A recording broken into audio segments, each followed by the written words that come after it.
ഞാൻ തുടങ്ങട്ടെ. നമസ്കാരം. ഈ പട്ടിയുടെ വാല് 12 കാലം കുഴലിലിട്ടാലും നിവരില്ലെന്ന് നമ്മൾ കേട്ടിട്ടുണ്ട്. എന്താടോ കാര്യം? What is the reason? കണ്ടിട്ടുണ്ടോ? ഇപ്പൊ പോകുമ്പോ ആൾക്കാര് ബുദ്ധിമുട്ടിച്ചോണ്ടിരിക്കും. മാലയമേലിക്കല്ല ഇപ്പൊ നോട്ടം. എന്താടോ നന്നാവാത്ത? ഇതുവരെ മാലയായിരുന്നു നോക്കിയിരുന്നത്, ഇപ്പൊ മാലയിലേക്ക് നോക്കുന്നില്ല. ഇപ്പൊ ആരും മാലയിലല്ല നോക്കുന്നത്, അത് വാച്ചൻ അറിയാം. പിന്നെ എവിടാ വാച്ചൻ മുതലാളി നോക്കുന്നത്?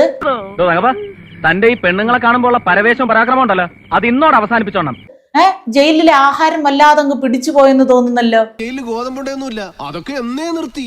ഇപ്പൊ 3 നേരം ചോറാ, കൂട്ടത്തിൽ മീൻകറിയും പച്ചക്കറിയും, അതേ മട്ടനും ചിക്കനും. പത്രം വല്ലതും വായിച്ചായിരുന്നോ? വാർത്ത വല്ലതും കേട്ടായിരുന്നോ? आपको कोई लवर है? नहीं, कुछ भी नहीं.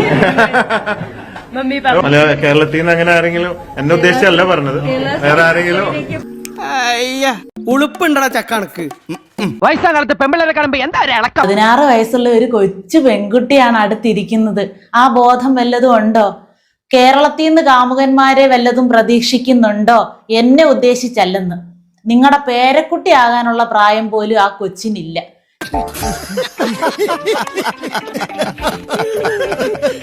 മാധ്യമപ്രവർത്തകർക്ക് ഒന്നടങ്കം നാണക്കേടായിട്ട് അവിടെ കുറെ എണ്ണങ്ങൾ ഇരുന്ന് കുറെ ചോദ്യങ്ങൾ ചോദിക്കുന്നുണ്ട്.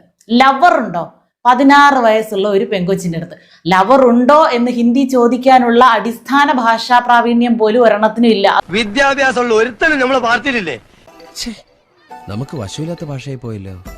അപ്പൂപ്പനാകാൻ പ്രായമുള്ളവൻ അടുത്തിരുന്നുകൊണ്ട് പറയുന്നു കാമുകൻ എന്നെ ഉദ്ദേശിച്ചല്ലെന്ന്. നിങ്ങൾ ആരാ, എന്താണെന്നാ നിങ്ങളുടെ വിചാരം? പൈസ കയ്യിലുണ്ടെന്ന് പറഞ്ഞ് ഇത്രേ അധപ്പതിക്കരുത് മനുഷ്യൻ.